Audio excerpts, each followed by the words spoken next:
Hello friends, welcome back my YouTube channel MS maths, जहां मैं upload करता हूं BSc mathematics and physics related video lectures. इस video में बात करने वाले हैं हम यहां पे डिस्क्रीट मैथमेटिक्स के टॉपिक, ग्राफ थ्योरी से रिलेटेड टॉपिक के बारे में। इससे प्रीवियस वीडियो सारे आप हमारे प्लेलिस्ट में जाके देख सकते हैं। सारा हमने बीएससी मैथमेटिक्स एंड फिजिक्स से रिलेटेड जितने भी टॉपिक्स हैं उन सब पे एकदम सेपरेट वीडियो बना रखा है और सेपरेट प्लेलिस्ट अवेलेबल है। आप टॉपिक वाइज उन सभी प्लेलिस्ट पे विजिट कर सकते हैं। बात करते हैं यहाँ पे isomorphic of graph. Isomorphic graph कह दो या आइसोमॉर्फिज्म ऑफ ग्राफ, बेसिकली ये आइसोमॉर्फिक ग्राफ हो जाएगा और आइसोमॉर्फिज्म ग्राफ ऑफ ग्राफ हो जाएगा। ठीक है, अगर आप आइसोमॉर्फिज्म की बात करते हैं तो वो ग्राफ का आइसोमॉर्फिज्म हो जाएगा या फिर आप आइसोमॉर्फिक ग्राफ कह सकते हैं। क्या होता है ये दो ग्राफ जो होता है वो बेसिकली आइसोमॉर्फिक हो जाता है। अब कब होता है, उसकी कुछ कंडीशन होती है। To graph G1 V1 E1 ये ग्राफ का रिप्रेजेंटेशन होता है, जिसमें V1 जो है या फिर V जो है वो सेट ऑफ वर्टेक्स होता है, E यहाँ पे सेट ऑफ एज होता है।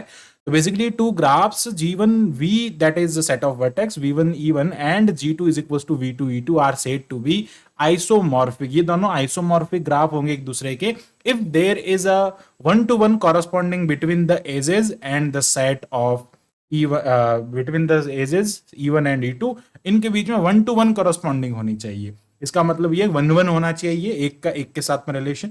और दूसरा यहाँ पे होना चाहिए in such a way that if E1 is an edge with vertex U1 V1, E1 जो है वो U1 V1 के का कोई एज है इन G1, तो सेम करस्पॉन्डिंग उसका जो है वो दूसरे करस्पॉन्डिंग जो है वो एज E2 V2, ये सेकंड एज हो जाएगा E2 और ये E1 हो जाएगा। ये बेसिकली U2 V2 के लिए होगा, तो ये इसके करस्पॉन्ड में होना चाहिए। इसको हम कहते हैं आइसोमॉर्फिक ग्राफ। तब जाके ये दोनों आइसोमॉर्फिक हो जाएंगे। अब इसका जो सीधा सा मीनिंग है वो मैं यहाँ पे बताते हैं आपको कि जो इट मींस, अब इसका जो बेसिकली मीनिंग हो जाए, it means if there is a one one correspondence in the set of in the set of vertexes, यानी कि वर्टेक्सेस के बीच में अगर वन वन कॉरस्पॉन्डिंग होगा तो आप उसको क्या कहेंगे, यहाँ पे सेट ऑफ वर्टेक्स आइसोमॉर्फिक कहेंगे। फॉर एग्जांपल अगर E1 जो है वो सेट है, E1 जो है वो U1 V1 वर्टेक्सेस का एक एज है, is an as of G1, ये G1 का एज है। If and only if G2 has and इसी के पास में ना इसका इमेज, जो इसका इमेज बनेगा U1 V1 का जो इमेज होगा उस जी, ये U1 और ये हो जाएगा V1 का इमेज, तो इसका जो इमेज बनेगा वो बेसिकली E2 होना चाहिए। इसका जो वैल्यू एज होगा वो हो जाएगा E2, यानी कि वैल्यूज जो इनपुट दे रहे हैं उससे मिलके एक एज E1 बनेगा और उसी टाइप से जो आपको आउटपुट मिल रहा है फंक्शन से, उस फंक्शन के आउटपुट के जो वर्टेक्सेस होंगे उनको आपस वर्टेक्सेस कंसीडर करके जो एज मिलेगा वो E2 होगा। ये इसका मीनिंग होता है one to one corresponding, one one होना चाहिए एक का एक के साथ में। देखो यहाँ पे G1 G2 दोनों जो आइसोमॉर्फिक होंगे, इनका हम यहाँ पे रिप्रेजेंटेशन जो होता है वो इस वाले साइन के थ्रू होता है। This is the isomorphic sign. अब देखो ये कैसे होगा, नेसेसरी कंडीशन क्या है? कंडीशन ये है कि number of vertexes, number of edge जो होते हैं वो इसके अंदर सेम होने चाहिए। देखो ये जो है इसके अंदर 1 2 3 4 5 इसके अंदर एजेस हैं और इसी टाइप से 5 इसके अंदर यहाँ पे क्या हो जाएंगे वर्टेक्स, और 5 वर्टेक्स हैं और यहाँ पे 4 एजेस है। तो सिमिलरली इसमें भी 5 वर्टेक्स है, इसमें भी 5 वर्टेक्स है, 4 एजेस हैं, तो यहाँ पे भी 4 एजेस हो जाएंगे। ये इसका आइसोमॉर्फिक हो जाएगा और इसका इसके साथ में वन वन कॉरस्पॉन्डेंस भी हो रहा है। तो यहाँ पे वर्टेक्स, नंबर ऑफ वर्टेक्स 5 है, नंबर ऑफ एजेस 4 है। सिमिलरली यहाँ पे भी नंबर ऑफ वर्टेक्स 5 है और एजेस जो है वो यहाँ पे 4 है।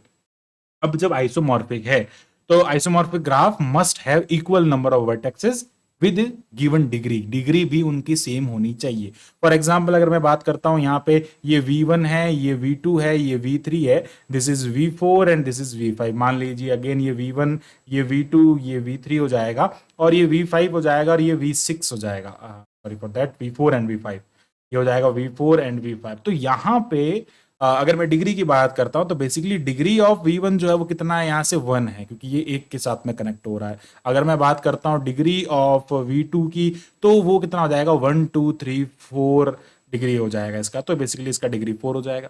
अब बात करते हैं यहाँ पे डिग्री ऑफ V3 के बारे में, तो वो वापस कितना, एक से कनेक्टेड है तो ये 1 हो जाएगा, ठीक है, 1 हो जाएगा। फिर डिग्री ऑफ V4 की बात करते हैं तो वो भी 1 हो जाएगा, डिग्री ऑफ V5 की बात करते हैं वो भी 1 हो जाएगा। यहाँ पे अगेन मैं बात करता हूँ डिग्री ऑफ V1, वो 1 हो जाएगा। फिर बात करता है डिग्री ऑफ V2 वर्टेक्स जो है वो अगेन 4 हो जाएगा, 1 2 3 4, तो 4 इसकी डिग्री। वैसे ना डिग्री सबकी सेम होनी चाहिए, हर एक जो भी वर्टेक्स है उनकी डिग्री यहाँ पे सेम होनी चाहिए। आगे बढ़ते हैं, हम क्वेश्चन करते हैं। क्वेश्चन से हम इसको समझते हैं कि किस टाइप से हम इसको आइसोमॉर्फिक प्रूफ कर सकते हैं। So how can we prove the isomorphic? So that the graph shown in the figure are isomorphic, ऐसा हमको बताना है। तो मैं एक बार क्वेश्चन पूरा लिख देता हूँ यहाँ पे। बेसिकली क्वेश्चन ये इस टाइप से है, ये इसके वर्टेक्सेस हैं यहाँ पे, और यहाँ से इनके वर्टेक्स को मैं नाम दे देता हूँ। ये क्वेश्चन में गिवन है V1 and this is V2, this is V3, V4 and V5। Similarly ये हो जाएगा V1 dash, this is V4 dash, this is V2 dash and this is V3 dash and this is V5 dash. हमें show करना है कि ये जो है इनके लाइक बेसिकली जो ये दोनों आइसोमॉर्फिक है एक दूसरे के। तो कैसे प्रूव कर सकते हैं? अगर मैं यहाँ पे कॉरेस्पॉन्डेंस की बात करता हूँ, तो अगर V1 जो है वो V2 से कनेक्टेड है, तो इधर भी V1 डैश जो है वो V2 डैश से कनेक्ट होना चाहिए। यस ऑफ कोर्स, यहाँ पर अगर आप देखेंगे तो पहला जो यहाँ पे सेट बन रहा है वो क्या बन रहा है, V1 का कॉरेस्पॉन्डिंग इसके साथ में है, इसके लिए ये हो जाएगा और इसके लिए ये हो जाएगा। तो V1 V2 से कनेक्ट हो रहा है, यस ऑफ कोर्स। इधर वापस V1 डैश V2 डैश से कनेक्ट हो रहा है, आप देख सकते हैं इस एज के थ्रू।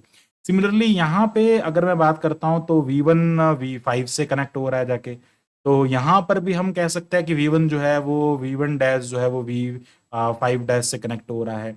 हम बात कर सकते हैं यहाँ पे V1 जो है वो V4 से कनेक्ट हो रहा है, तो यहाँ पर V1 डैश जो है वो भी V4 से कनेक्ट हो रहा है, you can see here. So V1 dash is V4 dash, तो करस्पॉन्डिंग सारे एलिमेंट्स होने चाहिए। सिमिलरली अगर हम बात करें यहाँ पे V4 जो है वो V3 से कनेक्ट हो रहा है, तो यहाँ पर V4 डैश V3 डैश से कनेक्ट होना चाहिए, ऑफ कोर्स हो रहा है। V4 डैश है, इसके थ्रू ये कनेक्ट कर रहा है, तो ये क्या हो जाएगा। आगे हम बात करते हैं फिर V4 जो है वो V2 से कनेक्ट कर रहा है, तो यहाँ पे V4 डैश जो है वो V4 डैश जो है, देखो सॉरी, V4 V2 से कनेक्ट कर ही नहीं रहा है, V4 V5 से कनेक्ट कर रहा है, तो यहाँ पे भी V4 डैश जो है वो V5 डैश से कनेक्ट करना चाहिए। यस ऑफ कोर्स, ये इसके थ्रू कनेक्ट कर रहा है, तो ये इससे हम प्रूव कर सकते हैं। एक तरीका तो ये हो सकता है इसको प्रूव करने का। And second one is that ये सारे एडजेसेंट वर्टेक्सेस है। एडजेसेंट वर्टेक्सेस का मतलब होता है कि आप जो है यहाँ पे बेसिकली एडजेसेंट वर्टेक्स का मीनिंग होता है कि सारे जो वर्टेक्सेस है वो एक एज से कनेक्टेड हैं। दूसरा, आप यहाँ पे डिग्री से भी इनको कर सकते हैं। फॉर एग्जांपल अगर मैं बात करता हूँ डिग्री ऑफ V1 जो है वो यहाँ पे 1 2 3 है, ठीक है, तो डिग्री ऑफ V1 3 हो जाएगा। सिमिलरली अगर मैं बात करता हूँ तो degree of V1 dash is also 1 2 3। Okay, degree of V1 भी 1 2 3 हो जाएगा, तो ये एक सेट हो जाएगा जो कि इक्वल है। फिर बात करते हैं यहाँ पे, मैं बात करता हूँ डिग्री ऑफ V2 जो है वो आपके पास में यहाँ पे 3 है। अगेन अगर हम यहाँ पे बात करें डिग्री ऑफ V2 डैश की इसका कॉरेस्पॉन्डिंग है, तो V2 डैश में भी आपको डिग्री 3 मिल जाएगा। सिमिलरली अगर मैं बात करता हूँ डिग्री ऑफ V5 जो है वो यहाँ से 4 मिल जाएगा। और डिग्री ऑफ अगर मैं V5 डैश की बात करता हूँ तो वो भी आपको यहाँ से 4 मिल जाएगा। तो आप यहाँ पे डिग्री के बेसिस पे, 1 to 1 कॉरेस्पॉन्डिंग के बेसिस पे, जिसमें वर्टेक्सेस के बेसिस पे आप यहाँ पे कह सकते हैं कि ये जो सेट है, ये जो ग्राफ है वो इसका आइसोमॉर्फिक ग्राफ है। तो ऐसे आप बिल्कुल इजीली इनका कॉरेस्पॉन्डिंग ना, ये वापस ऐसे एरो ना ऐसे लगा देना चाहिए, क्योंकि अगर ये डायरेक्टेड ग्राफ नहीं बेसिकली, क्योंकि डायरेक्टेड ग्राफ में तो क्या होता है, एक तरफ की डायरेक्शन शो होती है, इसमें दोनों V1 अगर V2 से कनेक्टेड है ना, तो V2 V1 से भी कनेक्टेड है, तो ऐसे एरो लगा देना चाहिए वैसे रिप्रेजेंटेशन के लिहाज पे। तो इस टाइप से हम पूरा इस क्वेश्चन टॉपिक को समझ सकते हैं। This is all about the isomorphic graph and और isomorphism of the graph. So I hope आपको पूरा टॉपिक जो है वो अच्छे से क्लियर हुआ होगा। So thanks for watching my video. अगर आप हमारे चैनल पे नए हैं तो प्लीज चैनल को जरूर सब्सक्राइब करें। Thank you, bye bye.